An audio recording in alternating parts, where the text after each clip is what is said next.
जैसे किशनगढ़ की राजकुमारी चारुमती, ऐसा कहते हैं कि बाद दिवाली के आसपास का समय था, राजकुमारी चारुमती अपने महल में बैठी थी, बाहर आवाज आएगी चित्र खरीद लो, पेंटिंग्स खरीद लो। राजकुमारी चारुमती ने अपनी नौकरानी को भेजा कि देखो बाहर कौन है। बाहर एक बूढ़ी महिला पेंटिंग्स बेच रही थी। उस बूढ़ी महिला को महल के अंदर बुलाया गया, उसे बहुत सुंदर सुंदर पेंटिंग्स खरीदी गई, कुछ हिंदू देवी देवताओं की, कुछ हिंदू राजा रानियों की, जैसे भगवान शिव, भगवान गणेश, भगवान राम, भगवान कृष्ण, कुछ राजाओं के जैसे सांगा, कुंभा, प्रताप, हमीरदेव चौहान, पृथ्वीराज चौहान। उस बूढ़ी महिला की खूब अच्छी खासी बिक्री हुई। उसने कहा राजकुमारी थैंक यू, मैं सुबह से निकली थी, कोई बिक्री नहीं हो रही थी, तूने सारी पेंटिंग ही ले ली। अब मेरे पास एक बड़ी सी पेंटिंग और है, ये तुम ले लो तो मेरा तो बाहर उतरे। राजकुमारी ने कहा दिखाओ वो कौन सी पेंटिंग है। उसने एक बड़ी सी पेंटिंग दिखाई। राजकुमारी ने कहा पर ये कौन? अरे कि तुम इनको नहीं जानती, शहंशाह हिंदुस्तान मुगलिया सल्तनत के बादशाह आलमगीर औरंगजेब खुद है। कहा अच्छा औरंगजेब है कि हाँ, दे दे ये पेंटिंग भी दे दे। सारी पेंटिंग ली, रुपए बताओ कितने, इतने रुपए, ये पकड़ रुपए। 2 मिनट बैठ बूढ़ी माई, 2 मिनट बाद चाय पी के चली जाना। बूढ़ी महिला वहीं बैठी रही। राजकुमारी ने अपनी सहेलियों को कहा इस पेंटिंग पे एक एक जूता मारो। सारी सहेलियों ने अपनी जुत्ती उतारी, पेंटिंग की मारी, पेंटिंग बापड़ी चिंदी चिंदी हो गई। फटी हुई पेंटिंग उस बूढ़ी महिला को दी और कहा औरंगजेब को जाके कह देना चारुमती ने फाड़ी है। बूढ़ी महिला दिल्ली गई, उसने जाके कहा किशनगढ़ में राजकुमारी चारुमती है और उसने तेरी पेंटिंग के टोटे टोटे कर दिए। औरंगजेब को बड़ा गुस्सा आया। औरंगजेब ने हाथों हाथ किशनगढ़ के लैंडलाइन पर फोन घुमाया कि मैं राजकुमारी चारुमती से विवाह करना चाहता हूं।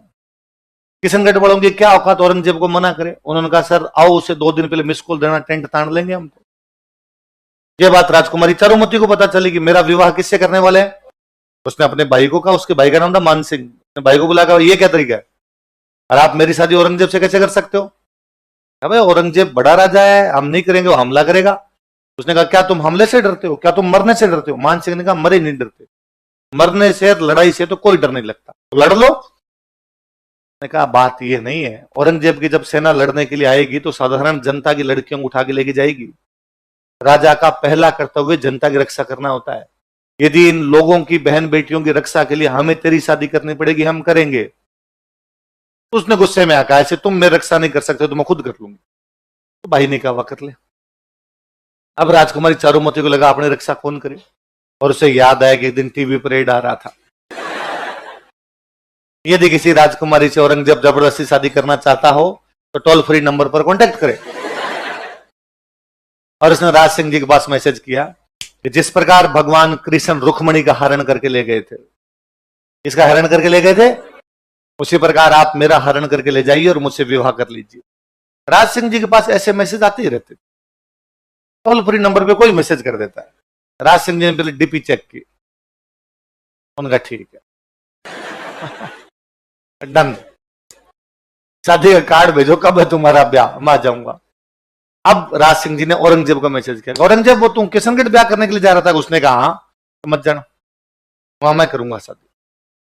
इससे थोड़े दिन पहले अपने एक जगह पड़ी झीलवाड़ा, झीलवाड़ा के पास में एक जगह पड़ती है रूपनगर। कौन जगह? रूपनगर की एक राजकुमारी जिसका नाम था चंचल कुमारी। क्या नाम था? औरंगजेब चंचल कुमारी से शादी करना चाहता था, राज सिंह पहले जाके शादी करके आ गया। औरंगजेब ने कहा ये क्या तरीका है, मतलब चंचल कुमारी से भी तू करके आ गया, चारुमती से भी तू, कदे एस फूलते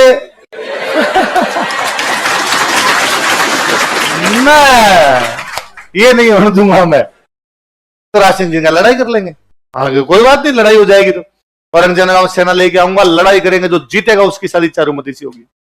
शादी का दिन नजदीक आया, तो राज सिंह जी ने अपने मंत्रिमंडल इकट्ठे किए और इकट्ठे करके कहा कि इस समय एक गंभीर संकट है हमारे सामने। मंत्री ने पूछा हाँ साहब बताओ। एक अबला नारी हमें पुकार रही है। मंत्री मन ही मन सोचा कि सर आपको आजकल हर तीसरी अबला नहीं लग रही क्या? बताओ सर बात क्या है? कि मैं किशनगढ़ की राजकुमारी चारुमती से विवाह करने जाऊंगा, जो औरंगजेब से विवाह नहीं करना चाहती। औरंगजेब सेना लेकर आएगा, हम उसकी सेना को रोकना तब तक जब तक मेरे फेरे नहीं हो जाए। जैसे मेरे फेरे संपन्न होंगे मैं खुद लड़ने के लिए आ जाऊंगा। मंत्री ने कहा सर आवश्यकता ही नहीं, आप तो शादी करके आराम से मेवाड़ वापस पधारना, औरंगजेब की सेना को हम अजमेर से इंच नहीं हिलने देंगे, हम लड़ लेंगे वहां पर। डन, तय हुआ। राज सिंह जी शादी करने के लिए जाएंगे किशनगढ़, सेना लड़ने के लिए कहां पर जाएगी? अजमेर।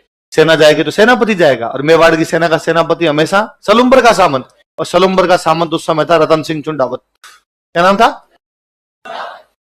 रतन सिंह चुंडावत के पास मैसेज किया गया कि सलुम्बर के सामंत रतन सिंह चुंडावत कल जो है वो मेवाड़ की सेना लड़ने के लिए कहां पर जाएगी? अजमेर। जिस दिन रतन सिंह चुंडावत के पास ये मैसेज गया उस दिन उसकी खुद की शादी हुई थी। बॉर्डर मूवी में सुनील शेट्टी के पास ऐसा मैसेज आया था कि आपको लड़ने के लिए जाना और उसकी शादी हुई थी? नहीं नहीं। या ऐसा मैसेज किसके पास आया? ऐसा कितने लोग हैं जिन्होंने बॉर्डर मूवी नहीं देख रखी? बॉर्डर मूवी जो है वो नहीं देख रही। तुमने नहीं देख रखी? कार्ड जमा करो रे इनके। कल एक भी क्लास में नहीं बैठना चाहिए तुम्हारे में से। बॉर्डर मूवी सबको देखनी है। जिन्होंने नहीं देख रखी वो आज घर पे जाके देखें, जिन्होंने देख रखे वो रिवीजन करें। सलुम्बर के सामंत रतन सिंह चुंडावत, उनके पास मैसेज हुआ कि आपको अपनी सेना लेके कहां पर जाना है? अजमेर। क्योंकि वहां पे किससे लड़ाई करनी है? औरंगजेब। क्योंकि राज सिंह जी शादी करने के लिए कहां पधार रहे हैं? किशनगढ़। कौन सी राजकुमारी से? और उसी दिन रतन सिंह चुंडावत की खुद की शादी भी थी। बूंदी की एक खाड़ी रानी थी उनकी। कहां की रानी थी? सलह कंवर। क्या नाम था? कहां की रानी थी? बूंदी की। बूंदी में एक थे संग्राम सिंह। बूंदी में कौन थे? संग्राम सिंह राजकुमार जी। बूंदी में हाड़ा चौहानों का राज था, इसलिए बूंदी की जो रानियां होती उनको क्या बोलते थे? रतन सिंह जी के पास मैसेज गया कि आपको लड़ने के लिए जाना है, राज सिंह जी शादी करने के लिए जा रहे हैं। तो रतन सिंह ने कहा राज सिंह जी खुद की शादी के लिए मेरी शादी क्यों बर्बाद कर रहे हैं? मेरे घर में भी तो शुभ काम है, आज ही मेरी शादी हुई है, मैं ऐसे बीच में ब्याह छोड़ के कैसे जाऊं? ये बात उनकी रानी को पता चलती है। रानी का नाम क्या है? रानी तो क्या रही होगी, 17-18 साल की लड़की रही होगी। उस समय शादी की उम्र यही थी, 15-16 साल की उम्र में शादी कर दिया करते। और वो राजकुमारी कितनी इंटेलिजेंट और कितनी देशपरायण रही होगी कि उसने रतन सिंह चुंडावत को कहा कि ना, आपको लड़ाई के लिए जाना चाहिए। शादी ब्याह सब अलग, देश के लिए लड़ना सबसे बड़ा काम। कर्तव्य से बढ़कर इस दुनिया में कुछ भी होता, ड्यूटी इज ड्यूटी। ड्यूटी ये कहती है कि मेवाड़ की हरावल में हमेशा सलुम्बर का सामंत जाएगा, और इस समय सलुम्बर के सामंत आप रतन सिंह चुंडावत हो, तो आपको जाना चाहिए। रतन सिंह ने वापस कहा कि मैं हमेशा जाता हूं, मैं मेरे कर्तव्य से कभी नहीं मुक रहा हूं, और मैं छोड़ो, मेरे दादे परदादे हमेशा इस मेवाड़ की सेना के हरावल में रह के लड़ते हुए मारे गए होंगे, हम 1 इंच पीछे नहीं हटे। इस बार हमारे घर में शादी का काम है। उसने वापस कहा कि यदि आप ना जाएंगे तो आपसे हरावल का अधिकार छीन लिया जाएगा, और यदि आपसे हरावल का अधिकार छीन लिया गया तो आपकी आने वाली पीढ़ियां इस बात पर शर्म से सिर नीचा करके कहेगी कि बीच में एक रतन सिंह नाम का अयोग्य व्यक्ति हो गया था जो लड़ने नहीं गया, इसलिए मेवाड़ वालों ने हमसे हरावल छीन ली। क्या आप चाहते हैं कि आपके बेटे पोते जो हो वो आपके नाम पर सिर नीचा कर ले? थोड़ा समझाया तो उसने कहा ठीक है मैं जाऊंगा। अगले दिन वो तैयार होता है, घोड़े घोड़े लेके सेना रवाना होती है। जैसे ही रतन सिंह घोड़े पर बैठ के आगे आगे जा रहा है, पीछे सेना है। जैसे उस रानी का महल आया, रतन सिंह से वापस रानी की याद आई, वो रुक गया। उसने अपने पास में एक सैनिक खड़ा था, उसको कहा कि ऊपर जाके रानी को निशानी दे दे। क्या दे दे? अंगूठी, कोई चूड़ी, कुछ ना कुछ दे देगी तो टाइम पास करेंगे, युद्ध के मैदान में याद आएगी। तो वो सैनिक ऊपर गया और उसने जाके कहा नीचे रतन सिंह जी खड़े हैं, आपकी कोई निशानी मंगा रहे हैं।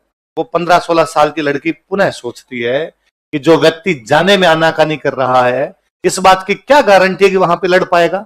यह भी तो हो सकता है कि वहां से बीच में भागकर वापस आ जाए। और आने का कारण क्या रहेगा? मैं कारण रहूंगी कि मेरे कारण वो भाग के आ गया था।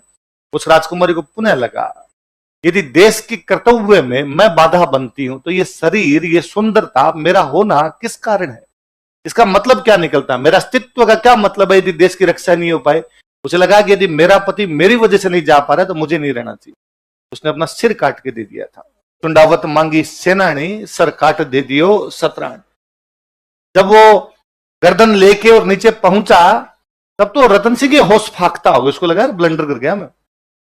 और अब क्या किया जा सकता था? अब पछताए हो तो जब रतन सिंह वो राजकुमारी जी उसके जो बाल थे उसको अपनी गर्दन में बांधता है, उस लटकाता उसकी गर्दन को। उस अजमेर वाले युद्ध में इतना भयंकर लड़ता है कि अजमेर में औरंगजेब की सेना को इंच नहीं जाने दिया था, उसने मार मार के वहीं से भगा दिया था। उस लड़ाई में लड़ता हुआ रतन सिंह काम आता है। राज सिंह जी चारुमती से शादी करके मेवाड़ पधारते हैं। उस शादी के काफी दिन बाद में राज सिंह जी चारुमती के साथ में राजसमंद झील की पाल पर बैठे हैं और उस युद्ध की कहानी सुना रहे हैं कि अपनी शादी से पहले क्या हुआ था। और राज सिंह जी कहते हैं ओ रतन सिंह चुंडावत अजमेर में लड़ता हुआ मारा गया। राजकुमारी चारुमती, रानी चारुमती कहती अरे उसके बाद क्या हुआ? राज सिंह जी कहते हैं वो दोनों मारे गए इसलिए हम दोनों साथ बैठे हैं। उस दिन वो ना मारे जाते तो आज हम दोनों साथ बैठते। देश का इतिहास ऐसे अनगणित कहानियों से भरा पड़ा है।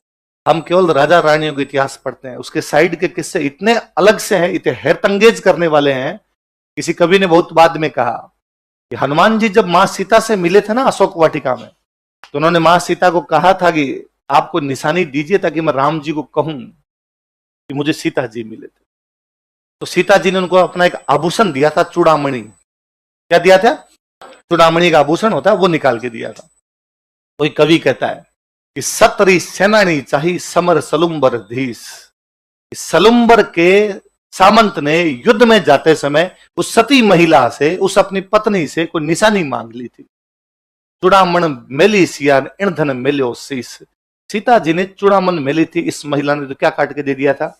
इसलिए आज दिन तक हमारे राजस्थान पुलिस की जो महिला बटालियन होती है उसका नाम है हाड़ी रानी बटालियन।